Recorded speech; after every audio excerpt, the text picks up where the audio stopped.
Ladies and gentlemen, today is Tuesday the 23rd of April, and today is the release date for the next major update to Minecraft, version number 1.14, the Village and Pillage update. My name is Sly Slime. I'm here to bring you the most comprehensive guide possible of all the changes in this new version. Of course, there are also a massive amount of smaller bug fixes that I won't be going through here, because that would take hours and hours and hours. If you're interested in all of the little details, then I will refer you to my Minecraft news playlist that has one update video for every snapshot released on the way to here. This video will also not contain all the technical changes for map makers like command changes and pack changes, resource packs and data packs. Those changes will all be detailed in a second video by me, so keep your eyes open for that one.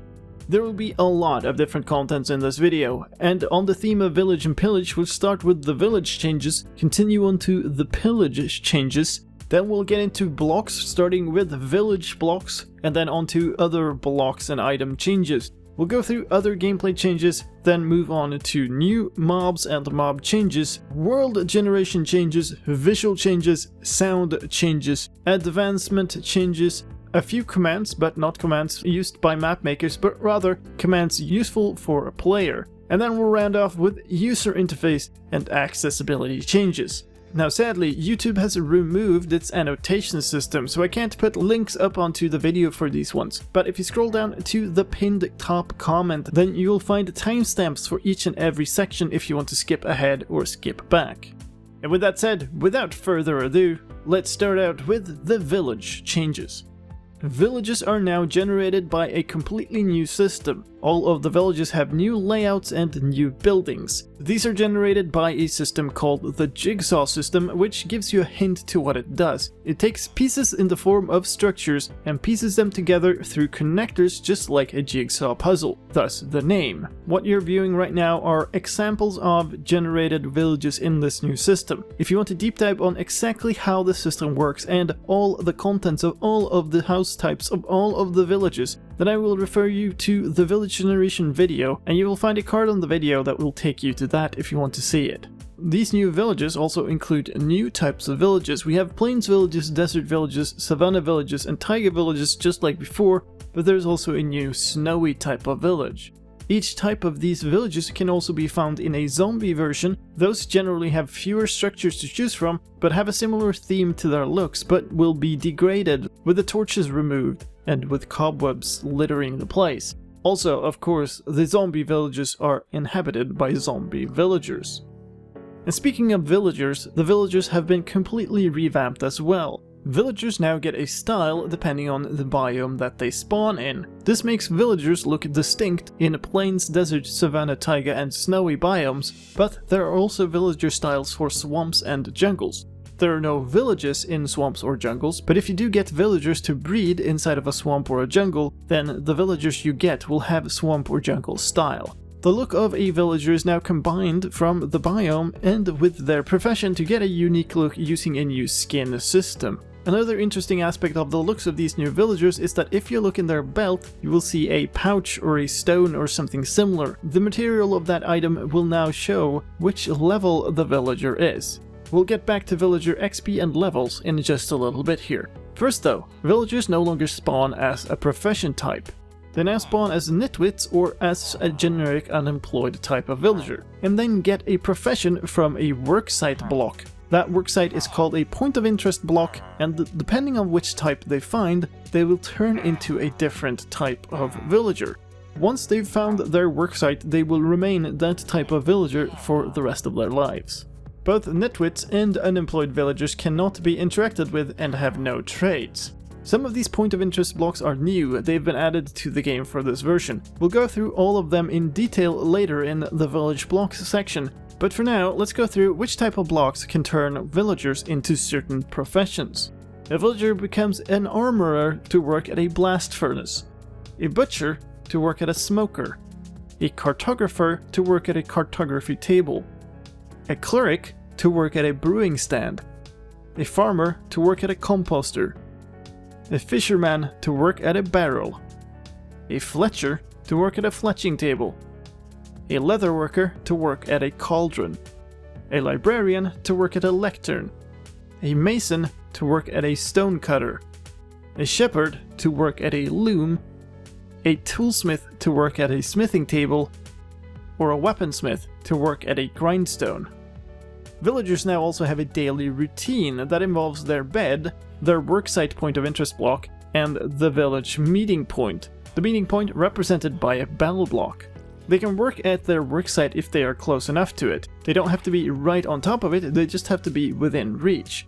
When they work, they will make a sound as if a player was using that block. When they meet other villagers, they will share gossip, and depending on how much gossip they have gathered, certain effects can take place. Villagers will also sleep during the nights, they will go back to their homes and get into bed. And of course, while they are sleeping, you cannot use that bed, and you can also not trade with that villager. It is still possible for villagers to breed, however, doors are no longer necessary. The villagers now count the number of beds available. Baby villagers now also have new playing behaviors. They can run around inside of a village playing tag, and they really like jumping on beds. Of course, with a villager, there's also trading, and trading has been completely revamped. Each villager now has a level and experience. Trading with a villager will not only give you, but also the villager experience points. Selling items to the villager generally gives that villager more experience than buying items from them. There are 5 available levels for a villager, starting at novice, going through apprentice, journeyman, expert to master. New trades will open up whenever the villager levels up. Using any given trade, that trade will lock up after between 6 and 8 trades. Any trade that has become locked can unlock, but only at most twice per day. And in order to restock this way, the villager has to be able to work at their worksite. Trading prices are also no longer random. They have a fixed base price, and then that price is modified by your reputation in the village and demand for that item. Together with this, there's also a new trading interface that shows all of the available trades in a list on the left-hand side, and the selected trade up in the center area, together with the villager current experience and level. Another change is that if you're holding an item that the villager would trade for, then it would hold the item that it would trade to you in return. Of course, I've done a rundown of all of the possible trades for all of the types of villagers, but in an effort to keep the length of this video at least reasonably sane, I've split that into a separate video. You can find a link to that video in a card on this video right now, or in the video description if you want to check it out later. One final thing to mention with the new villagers is that if a villager gets turned into a zombie and then converted back to a villager, that villager will retain their XP level and trades. Iron Golem spawning has changed. 1 Iron Golem will now spawn in each village as it generates. In addition to that, when 5 villagers meet and have shared enough gossip, then another golem can spawn. Any villager that has been hurt by a zombie recently has a much higher chance of spawning a golem as well. Let's move on to the pillage part of a Village and Pillage. New enemy mob types have been added to the game that take part in raids on villages. Let's start out with the Ravager. The Ravager is an enormous beast that has several heavy hitting attacks and an enormous amount of health, 50 hearts or 100 points of health. They have a ram attack that does 3.5, 6 or 9 hearts of damage depending on if you're playing on easy, normal or hard. If you have a shield and you block their ram attack, there's a 50% chance that they'll get stunned. And when they get stunned, they follow that up by a roar attack for up to 3 hearts of damage and afflicting knockback. When you attack them, they have a 50% chance of knockback resistance, and while they're charging, they have the ability to break leaf blocks. When you finally kill them, they are guaranteed to drop 1 saddle. A second new mob type is the Pillager. It is an illager type that pillages. They spawn with crossbows and do 2 hearts of damage per attack, except on hard mode where they do 2.5 hearts of damage. They are hostile to players, villagers and iron golems and have a total of 12 hearts of health, that is 24 health points. When you kill them, they can drop emeralds, with a higher chance if you have looting on your weapon. They can also drop their crossbow. Pillagers spawn at Pillager outposts. These outposts can spawn in any biome where a village can spawn, and they consist of a big tower as well as a number of smaller supporting structures like tents or even cages with iron golems. These are a spawn location for pillagers, just like a witch hut is a spawn location for a witch. At the top of the tower you will be able to find a loot chest, and that loot chest can contain crossbows, wheat, potatoes, carrots, dark oak logs, experience bottles, strings, arrows, tripwire hooks or enchanted books. Pillagers can also spawn in patrols. Patrols will spawn on the surface during daytime in plains, taiga, desert and savanna biomes, starting on the 5th day of a world. A patrol is made out of roughly 80% pillagers, with the remaining 20% being vindicators. The higher your local difficulty level is, the more mobs you will find. Both in patrols and at pillager outposts you will be able to find pillager captains. They are a type of illager carrying an ominous banner. That banner drops when they are killed, and it is a special banner that has too many layers to be made in survival mode. Killing a captain is significant in one other way. It will give you a negative effect called bad omen. Bad omen can stack up to 5 times from killing more captains and lasts for 5 in-game days. Normally having bad omen does not produce any ill effects, but if you enter a village when you have bad omen, then you will trigger a raid. A raid is a new boss-like event where a village comes under attack from waves and waves of enemies. Each person that brings in a bad omen into the village will increase the bad omen level up to a maximum of 5. Higher level means higher chance that the enemies will spawn with enchanted weapons. The number of waves of a raid is determined by the difficulty. On easy you will get 3 waves, on normal 5, and on hard or hardcore you will get 7. All of the waves will spawn pillagers, and vindicators spawn in wave 2 and then in all of the waves 4 and above. Ravagers, the new massive beasts, can also spawn in waves 3 and 5, and then 2 of them at once in wave 7. Witches can also join in the raid, they will do so at wave 4 and 7, and evokers will join the raid in waves 5 and above. If somebody brings in another bad omen level during the raid, or if you kill a captain during the raid, then the raid is extended by 1 more wave, and that wave will function exactly as the last wave normally would. The raiders will move door to door trying to find villagers, which is made worse by the fact that vindicators can now open or break down doors. The raid will end with either a victory or a defeat message, victory for killing all of the raiders in all of the waves, or defeat for the village dying. If the raiders win, they will celebrate with jumping animations and celebratory sounds. If you win, the villagers will celebrate by setting off fireworks. After the celebrations are complete, you will then be given a new effect. That effect is Hero of the Village. It lasts for about 2 in-game days, and it lowers the cost of trades. It will also make villagers occasionally throw items at you out of gratitude. What items they throw depends on their profession. Armorers can throw all types of chainmail armor. Butchers can throw cooked rabbit, chicken, pork chops, beef or mutton. Cartographers can throw maps or paper. Clerics can throw redstone or lapis. Farmers can throw bread, pumpkin pies or cookies. Fishermen can throw cod or salmon. Fletchers will most commonly throw arrows, but can also rarely throw tipped arrows of swiftness, slowness, strength, healing, harming, leaping, regeneration, fire resistance, water breathing, invisibility, night vision, weakness or poison. Leatherworkers will throw leather. Librarians will throw books. Masons will throw clay. Shepherds can throw any colors of wool blocks. Toolsmiths can throw stone pickaxes, axes, shovels or hoes. And weaponsmiths will throw stone, gold or iron axes. Of course, the babies will also join in the celebrations, and they will throw you poppies. Let's move on to looking at new blocks. And let's start with all of the new village-related blocks, that is, point of interest blocks and blocks you will find in the new villages. Let's start with the Loom. The Loom is crafted from 2 planks and 2 pieces of string. It is the point of interest block for shepherds, and is a crafting block used to craft patterns onto banners.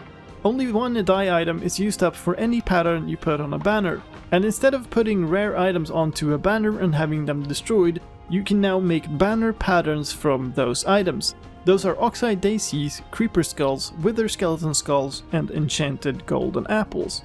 The result of this is a banner pattern that you can then use in a loom to put the same pattern onto any number of banners. There's also a new such pattern, it is the globe banner pattern, and it can only be bought from cartographer trading at a high level. This also means that banners can no longer be patterned using normal crafting in a crafting table. The next item we're going to talk about is the Grindstone, the point of interest for weaponsmiths. It can be crafted from planks, sticks, and a stone slab, and it is used to combine items and to combine their durability. But it can also remove enchants, but not curses, from items, and when it does so, it will gift some of the experience from that enchant back to the player. With this, combining 2 items to repair them in the 2x2 crafting grid has been removed. The stone cutter is the point of interest block for masons. It's crafted from 3 stone blocks and an iron ingot. The stone cutter lets you quickly craft stone materials like stairs, slabs, and so on, including multi-step crafts like crafting stone brick stairs from stones without having to do the intermediate step of stone bricks. It also has the advantage of giving 1 stair block for each input block, making it more efficient than normal crafting. However, as opposed to the crafting blocks we've previously talked about, crafting stone materials is still available through normal crafting. The type of blocks you can make with the stone cutter includes stairs, slabs, and walls, and derivative block types.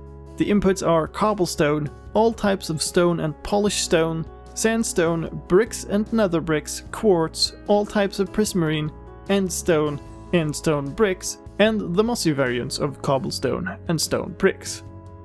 Barrels are the point of interest blocks for fishermen. They're crafted from planks and slabs, and they work essentially as a chest. The one functional difference is that they can be opened regardless of what blocks are around them, including what blocks are above them. The barrel does not have an animation when opening, but will change the texture of the top side to show that it is open. The blast furnace is the point of interest block for the armorer. It's crafted from smooth stone, a furnace, and iron ingots. It works like a furnace does, but only for ores and is twice as fast. That means it smelts its materials twice as fast, but it also uses up fuel twice as fast. The same thing goes for our next point of interest block, that is the smoker for the butcher. It is crafted from logs and a furnace, and it also works just like a furnace, except it only works for food items, and it will cook them twice as fast, using up fuel twice as fast as well. The cartography table point of interest block for the cartographer is crafted from planks and papers. This special crafting block is used to extend, clone, and lock maps. Cloning and extending maps has existed before, but locking is new. If you combine a map with a glass pane in the cartography table, you will produce a map that is completely locked and it doesn't update anymore, regardless of what you do to it. The lectern is the point of interest block for the librarian. It is crafted from wood slabs and a bookshelf. The lectern will hold a book, and that book can be viewed by multiple players, including the fact that which page is currently on display is shared among all players. Flipping a page in a lectern produces a redstone pulse from it, and by using a comparator to it, you can also measure the progress of reading inside of the book. The farmer point of interest block is the composter. It is crafted from planks and fences. The purpose of the composter is to convert organic matter into bone meal. Adding an item to a composter has a random chance of adding a layer to that composter, and what the chance is depends on what type of item it is. The lowest possible chance is 30% for leaves, saplings, all types of seeds, grass, sweet berries, kelp and dried kelp, as well as seagrass. The next level up is 50% chance for dried kelp blocks, tall grass, cactus, sugarcane, vines, and melon slices.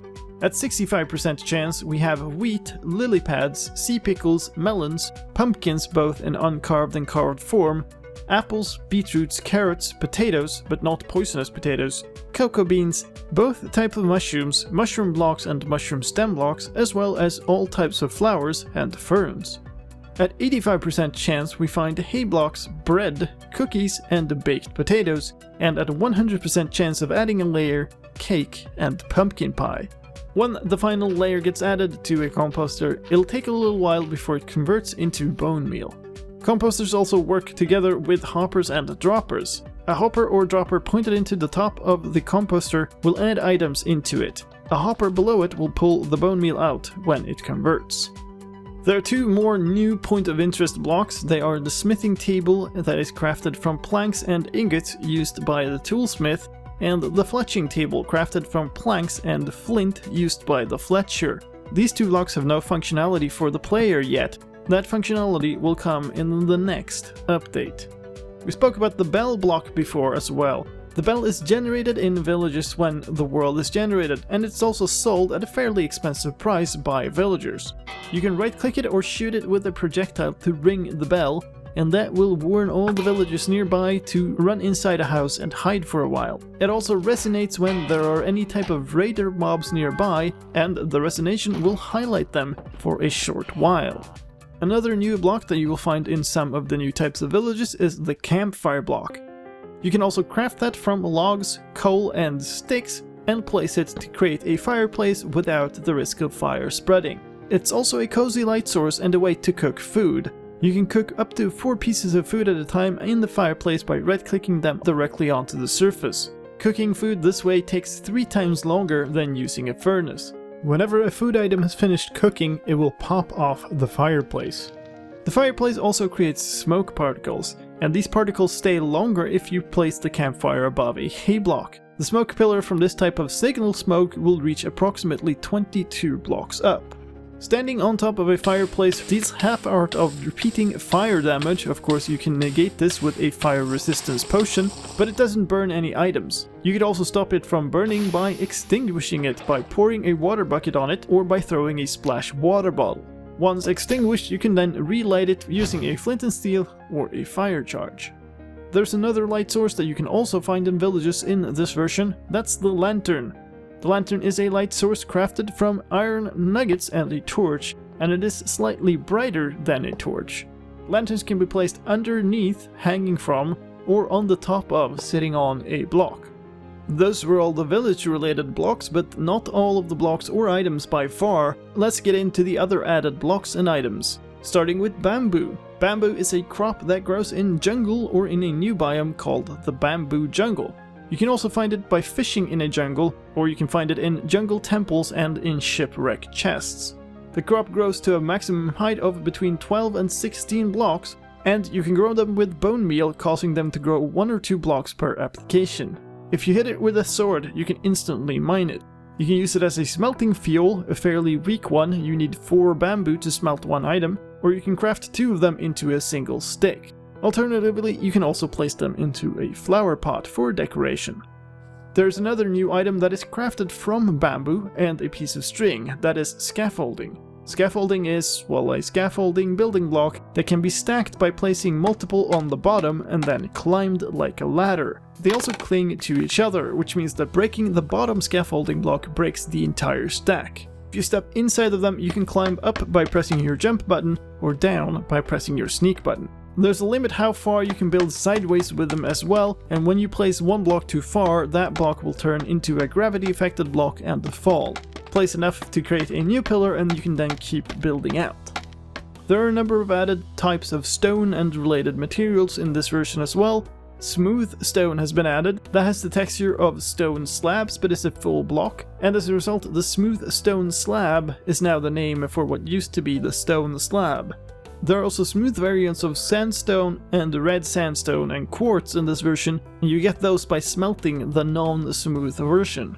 There are also slab and stair versions of those blocks, and in addition to that there are slab and stair versions of stone, smooth and unsmooth versions of granite, andesite and diorite, mossy stone bricks, mossy cobblestone, red nether bricks, cut sandstone and cut red sandstone.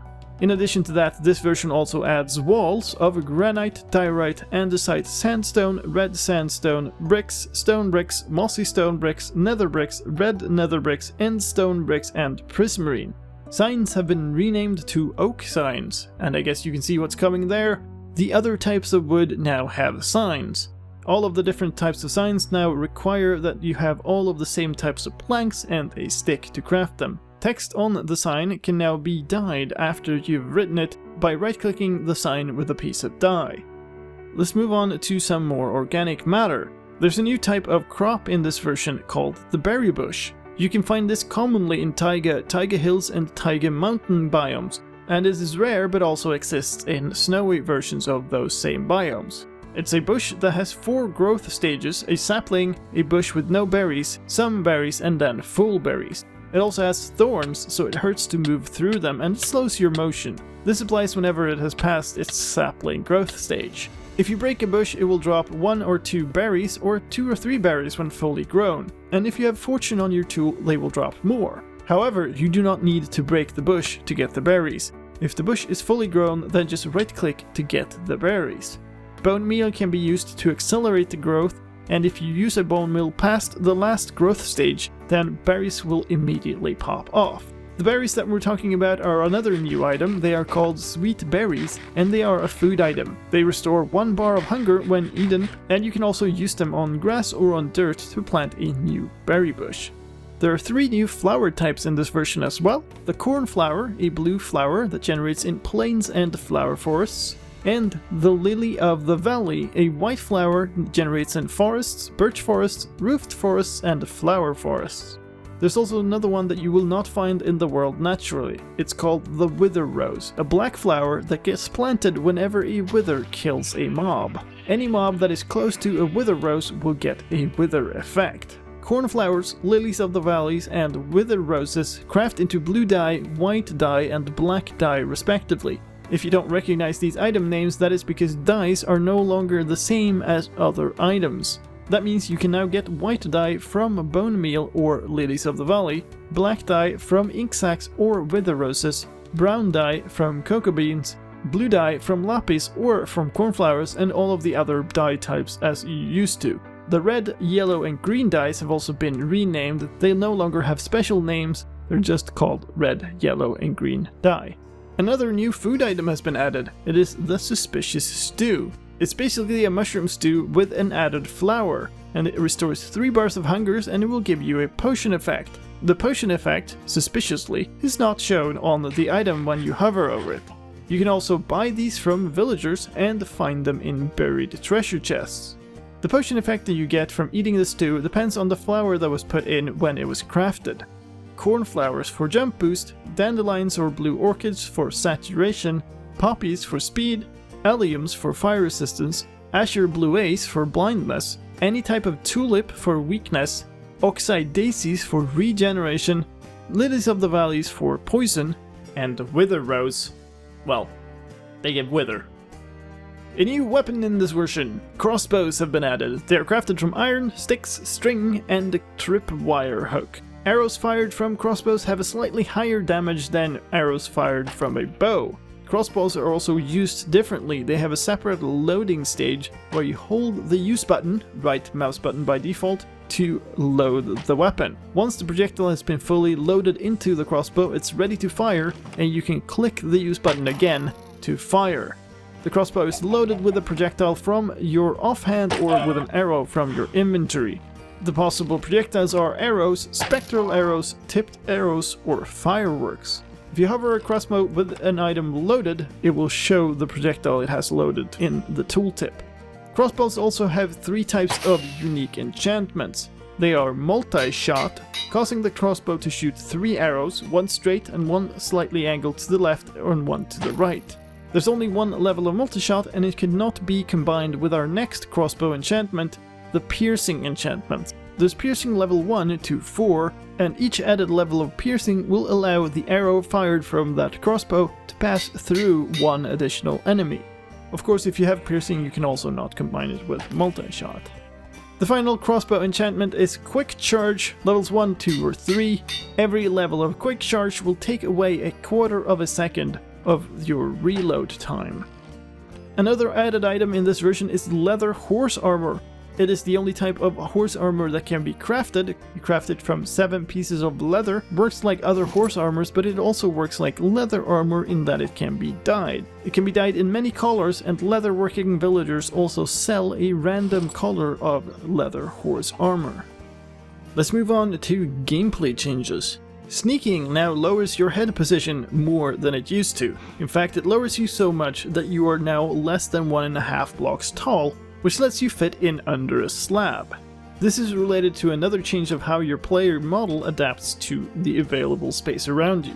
If you let go of your sneak button, you will not stand up until there is sufficient space to do so. This also applies to flying or swimming, and if you end up in any space that is 1 block tall, then your player will be forced into the swimming animation, and you will be able to move around like if you were crawling. You can easily provoke this using a mechanism such as a piston or even just a trapdoor. And a final change to how the player controls: if you're underwater and you have a waterlogged ladder or scaffolding, you can now properly climb that. There are a number of camera fixes to this version as well, especially if you're in F5 mode, third person mode. then if you walk through transparent blocks, the camera will no longer jump back and forth like crazy. Particles now appear properly when you're sleeping in a bed as well, and if you enter a bed in F5 mode, then you will see the player get into bed rather than pop into first-person mode.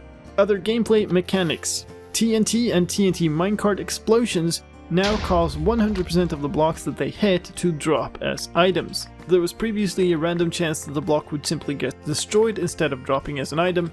Now it will always drop as an item. Do note that if you blow up a second block of TNT, you can still destroy the items, but on the first explosion, all of the blocks will drop. Falling sand that falls onto a wall or a fence will now turn into a sand block properly instead of floating there forever. If you put shears into a dispenser, that dispenser can now shear sheep. Different types of protection enchantments can now be stacked onto the same piece of armor or onto the same book. That means, for instance, you can use protection together with fire protection, or fire protection together with blast protection, or all of the types of protection at once. If you shoot an arrow at a coarse fruit flower, then the coarse fruit flower will break and drop as an item. The behavior of nether portals has changed. Whenever any entity passes through a portal, a 5x5 chunk region on the destination side of the portal is loaded and remains loaded for 15 seconds. This means, for instance, that an entity passing through the portal could potentially walk back out through the same portal. Leaves that get destroyed or that decay now have a small chance of dropping a stick. And the dead bush can now be used as fuel in a furnace, smelting half an item per dead bush. Let's round off the section with some crafting recipe changes. Stained glass panes can now be crafted directly from glass panes and dye. Colored carpets can now be crafted directly from carpets and dye. Nether brick fences are now crafted with 2 bricks in the center, and rabbit stew and beetroot stew are now shapeless recipes. Let's move on to mobs. There are a lot of them in this version too. And let's start with a villager that is not a villager. A villager outside of a village. It's the Wandering Trader. There's only ever one of these mobs per world, and it will pop up somewhere near a player, up to 3 chunks away from you. Or if there's a bell near you, it will center its spawning around that bell. The Wandering Trader will stay around for 40 minutes of real time, and like villagers, unsurprising really considering it's the Wandering Trader, it has trades. As opposed to villagers though, it has 6 trades and all of them are unlocked up front. There's a vast array of items that can be traded by the Wandering Trader. More rare items tend to be in the last trade slot. Another difference to villagers is that if you buy up all the available stock of an item, use up an entire trade, then you can never unlock that trade again.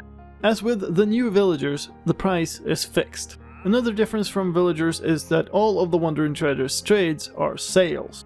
For 1 emerald, you can buy ferns, sugarcanes, pumpkins, all types of flowers except with the roses, wheat, beetroot, pumpkin, and melon seeds, vines, both type of mushrooms, gunpowder, 3 of any dye, 2 lily pads, 4 red sands, or 8 blocks of sand. For 2 emeralds, you can buy sea pickles or glowstone. For 3 emeralds, kelp, cactus, all types of coral blocks, podzol, or packed ice. For 4 emeralds, slime balls. For 5 emeralds, nautilus shells, all types of saplings, or fish buckets with tropical fish or pufferfish. And for 6 emeralds, a Wandering Trader might sell you blue ice. When nighttime falls, the Wandering Trader will drink a potion of invisibility to stay safe at night. You can see the particle and it's still possible to trade with them, they are simply invisible. At dawn, they will drink a bucket of milk to reappear. Accompanying the Wandering Trader are 2 Trader Llamas. They are a unique variation of the llama that will attack hostile mobs that approach. There's a vast array of new wildlife in this version as well. Let's start with pandas. Pandas spawn in jungle biomes and a new bamboo jungle biome. They spawn with 20 health points, which is 10 hearts of health. They like to eat bamboo and a cake if you throw it to them as items, and they will also follow a player holding a bamboo item. They come in 7 different variants and they all have different looks so you can see which type is which. Lazy, worried, playful, aggressive, weak, brown, and normal pandas. Lazy pandas will lay on their backs and will not follow you even if you're holding bamboo while they're doing that. They're slower than normal pandas, actually the slowest land mob in the game. Worried pandas will avoid you and also most hostile mobs except slimes, magma cubes, ghasts, shulkers, phantoms and the ender dragon.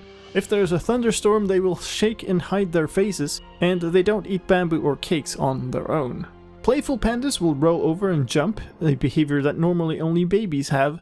Aggressive pandas are neutral but will attack you if you hit them, and that goes for if they are hit by other mobs as well. And if nearby pandas are attacked, then aggressive pandas will become hostile towards the attacker as well. Weak pandas only have 10 health instead of 20, that's 5 hearts. And brown pandas are, well, brown. They don't have any unique behaviors, but they are brown and white instead of black and white. And normal pandas, of course, do not have any unique behaviors. You can breed pandas, you do so with bamboo, but they require 8 bamboo blocks to be present within a 5 block radius in order to accept breeding.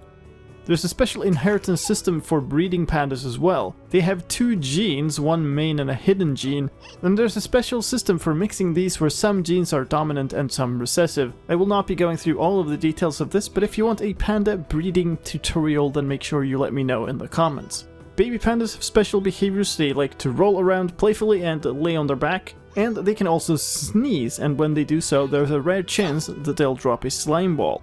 If the baby panda is a weak variant, then it has a higher chance of sneezing. You most certainly should not kill pandas, but if you do anyway, then they will drop bamboo. Cats have been changed in this version as well. They are no longer connected to ocelots, so you can no longer tame ocelots. However, you can still feed ocelots fish, and that will make them trust you more. Stray cats now spawn in villages instead, and you can tame them like you tamed ocelots before, using raw fish. There are both the cat variants that were in the game before, and also 9 new types of cats, including YouTuber and hermit crafter Good Times with Scars cat Jelly, who won the community cat competition. When you've tamed a cat, it gets a collar just like a tamed dog, and that collar can be dyed. If it takes damage, you can heal it by giving them raw fish. Cats like to sleep with their owner, so if you go to bed, they might jump up onto your bed. And they also like to bring you a gift in the morning. And that gift can be one of a rabbit hide, a rabbit foot, a raw chicken, a feather, a piece of rotten flesh, a string, or a phantom membrane. All of those have the same probability except the phantom membrane, which is 1 out of 5 as likely. Speaking of phantoms and cats, phantoms are scared of cats and cats will hiss at them to scare them away. If you kill a cat, then you're a monster and I will hunt you down. I mean, they will drop string. Another cute little animal added in this version is the fox. The fox will spawn naturally in taiga and snowy taiga biomes. They are nocturnal, which means they're active at night. At night, you might find a fox exploring a nearby village. There are 2 types of them, the red fox and the snow fox. They're easily frightened, so approach them carefully. But if you're careful, you might be able to get close enough to breed them using sweet berries.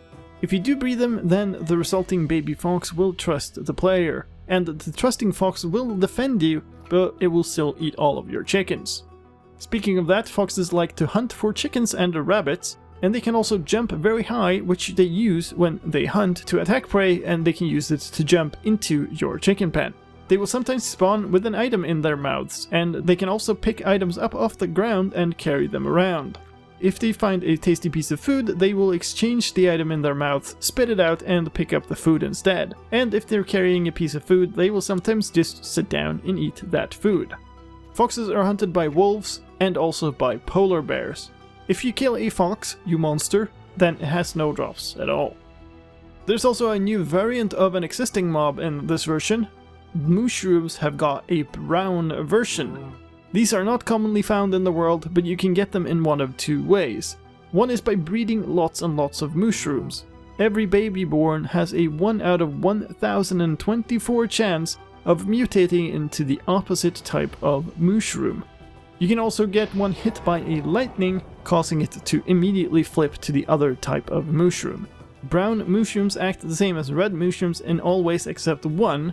If you feed a brown mushroom a flower and then milk it, it will produce a suspicious stew with the same effect as if you had crafted the suspicious stew with that flower type.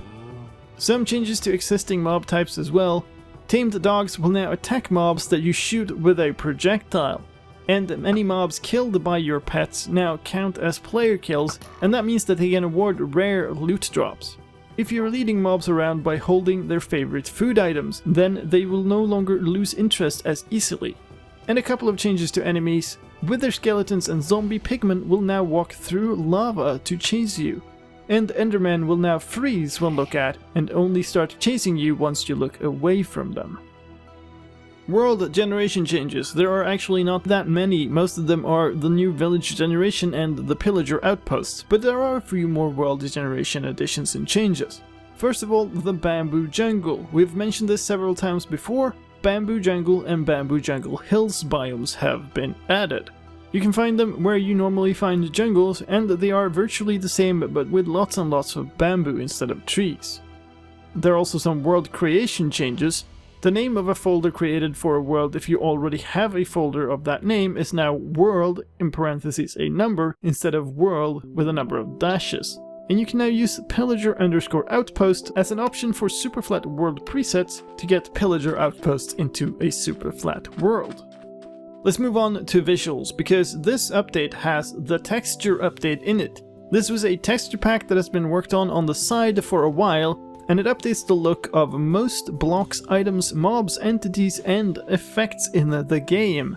Lots and lots of visual changes in this one. If you don't like it, the old style textures are available as well as a resource pack shipped with the game. Just go into your resource packs menu and apply the programmer art resource pack. You're watching a selection of the changes right here, but there are far too many to show them all in detail in this video without it becoming enormously long. So I've split that out into a separate video. If you want to see the differences in every single block, item and entity that has been changed, then click on the link on the video right now or on the link in the video description to the Minecraft texture update video. In addition to this, there are some other tweaks as well. Puzzle, mycelium, grass paths, and infested stone textures now get random rotations, and particles will now properly spawn from server-side events, like an iron golem being created. The lighting engine in the game is also updated. This is mostly a performance concern, but it also has directional opacity. While that may sound complex, it's really quite simple. Before, some blocks that were not fully opaque still didn't let light through. For instance, this applied to stairs, so you would get situations where there were obvious holes but light still didn't make it through. Any block with a gap that should let through light will now let through light. Let's also speak about sounds. The sound system has been rewritten in this version, which means that more sounds can now reliably play at once.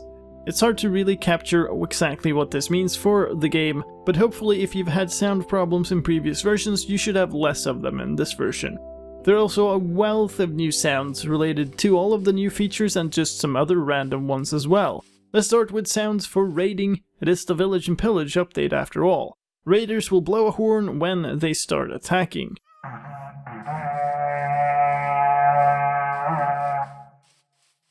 Ravagers have ambient sounds. An attack sound. Sound for being stunned. A roar sound. For being hurt. And for dying. Pillagers also have ambient sounds. Sounds for being hurt. And for dying. If they win the raid, they will also celebrate. There are celebrations for Ravagers. Witches. Evokers. Vindicators. And Pillagers. And the Pillagers also have a special version with a horn blow.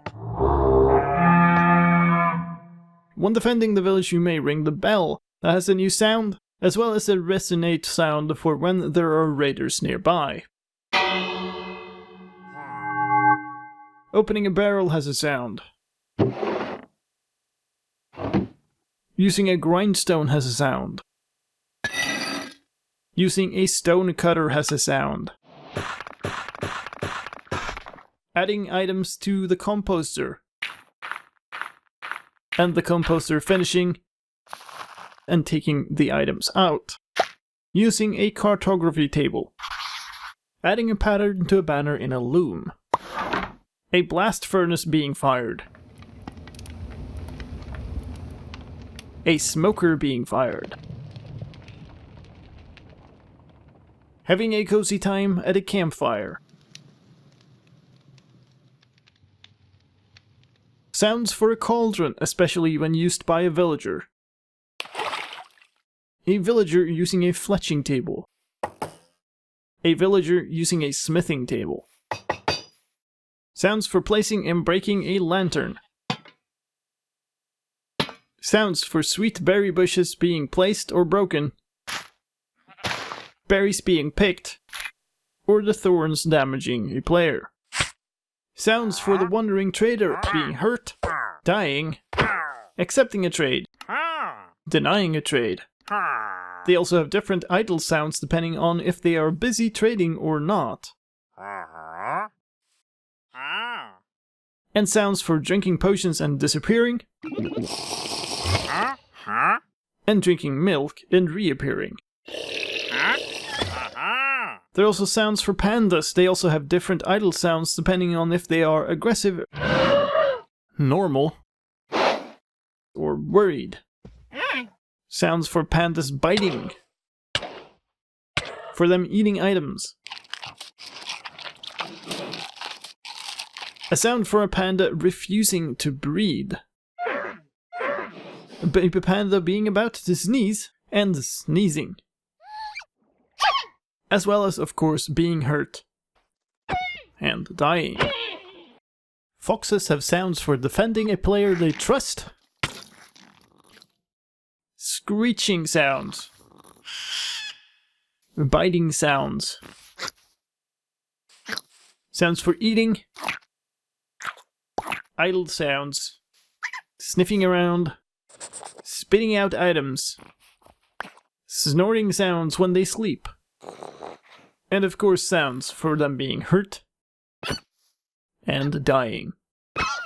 New sounds for mushrooms as well. They have a sound when they eat. A sound for them being converted. And a sound for milking a mushroom for suspicious stew. With the subtitle, Mushroom Gets Milked Suspiciously.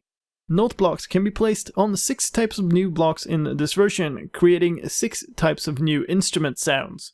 Those blocks are iron for an iron xylophone sound. Soul sand for a cowbell sound. Pumpkins for a didgeridoo sound. Emerald blocks for an 8-bit sound. Hay blocks for a banjo sound. And the glowstone blocks for a pling sound. There are also new sounds for placing and breaking crops.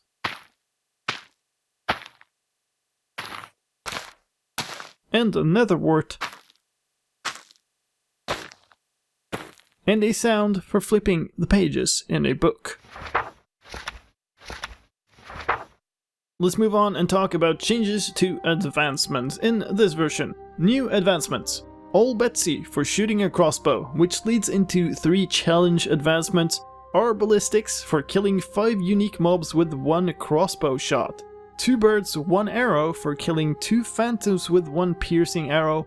And Who's the Pillager Now for giving a pillager a taste of their own medicine, which means shooting them with a crossbow. A complete catalog for taming all of the different types of cats.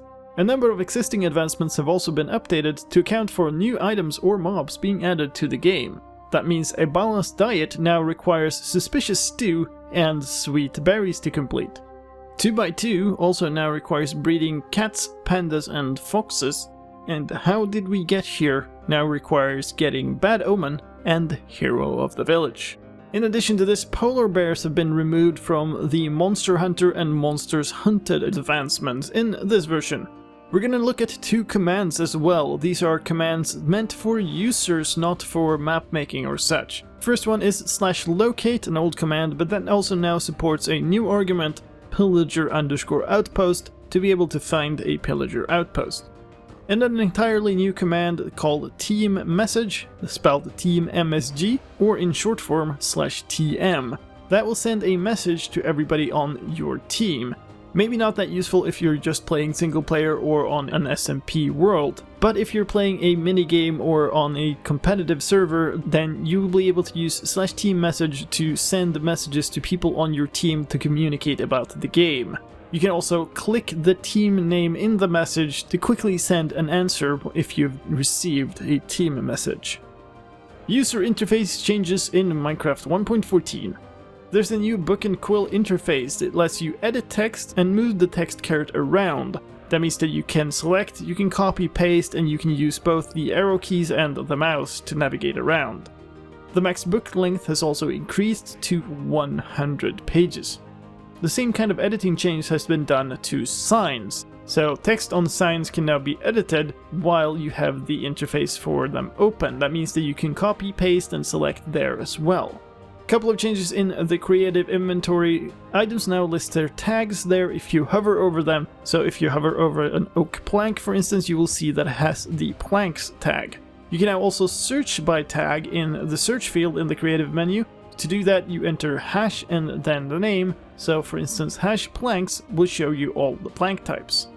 There are two added buttons to the in-game menu. They are report bug and give feedback. They will lead you to the bug tracker and the feedback site respectively. There's a new splash screen when loading the game. That means that the game stays interactive the entire way through, so you can now move the window about or resize it. The same splash screen will also come up if you reload your resources while in game. There's also a new loading screen that shows the area as it loads in instead of a percentage's progress bar. In the settings menu there's a change as well. The VBO settings has been permanently removed. It's part of a rendering engine modernization, and that means that essentially the VBO option will now always be on. There's now a new mouse settings screen in the options screen. It contains sensitivity and scroll sensitivity settings, as well as a discrete scrolling mode. Should help you customize if you've had problems with scrolling, especially on Mac OS. Together with this, there's also accessibility changes. There is now an accessibility menu. There's a button for that inside of the main menu as well. And together with this, a number of accessibility improvements. Narration now works in-game menu. The narrator will read the title of the screen that you're currently on. Options. Accessibility settings. Read the name of any button, slider, or option that you hover. Text background opacity, 50% slider. The menu screens can now also be navigated using the keyboard only. You can use the tab and shift tab combination to navigate around most screens. And there's now an option to change the opacity of text elements if you have a hard time reading them with the defaults. And that finally brings us to the end of a very long list of changes for Minecraft 1.14, the Village and Pillage update. Again, let me remind you that if you're interested in the details of how villages get generated, there's a video for that. If you want to see all the trades that the villagers have, there's a video for that as well. If you want to see all of the changed textures for the texture update, then check out the texture update video. And there will be a video about all of the technical changes for map makers and resource and data pack makers out shortly as well. You can find links to all these videos in cards on the video and in the video description. If you want to upgrade to this version, just start your Minecraft launcher. If you haven't added any profiles of your own, then either you can just hit play and it will automatically get this version as soon as it's released, or if you have multiple profile, you can simply select the latest release profile and the launcher will automatically download and start this version of the game. And that leaves us with only one thing remaining, and that is for me to thank you for watching all the way through this enormously long video to this point. I hope you found this useful, and if you did, please help me out in return and leave a like. There's quite a bit of effort going into these videos, so I would appreciate if you share it as widely as you can. If you want to stay up to date with changes moving forward, then please subscribe to my channel. I do update videos for every new snapshot for Minecraft Java Edition, as well as every new released version of Minecraft. And don't forget to hit the bell icon to get notified of the videos as well. YouTube is not very cooperative otherwise. And that was all from me for this time. My name is Sliced Lime. Again, thank you very much for watching, and I'll see you in another video. Take care. Bye bye.